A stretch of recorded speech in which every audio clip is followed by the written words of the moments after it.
god of the kiln, master of metallurgy, and patron of all artisans. Hephaestus was the deft and dexterous craftsman of Mount Olympus. While Hephaestus found his place among the gods as a weapons maker and trap setter, he nevertheless often found himself unloved and unwanted by the other gods. Derided as Amphigeus, the lame one, Hephaestus bore the stigma of a shriveled foot, the result of being hurled from Mount Olympus at birth.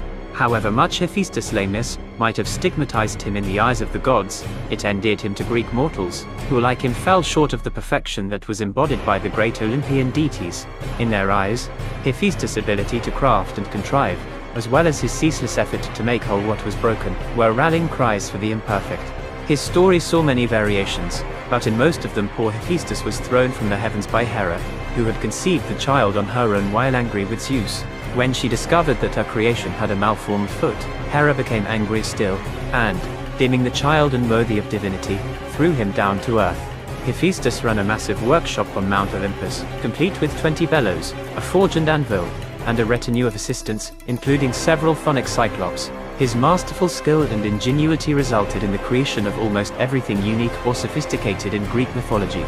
In his own time, Hephaestus married Aphrodite, the most beautiful of all the goddesses, but their marriage was an unhappy one, at least according to the Odyssey, where the Homeric authors that Hephaestus complain about Aphrodite, claiming that he would gladly return Aphrodite to her father and reclaim the bride price. With this depiction of their relationship in mind, it was unsurprising that Hephaestus and Aphrodite had no children together.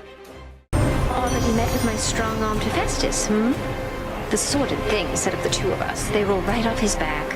Would that my skin were half as thick as his. She's back. It pains me to admit that there are occasions when love is not the answer, and a bit of sharpened metal can much sooner do the trick. In such matters, my Hephaestus can be of assistance, can't you, dear? So you're off anytime.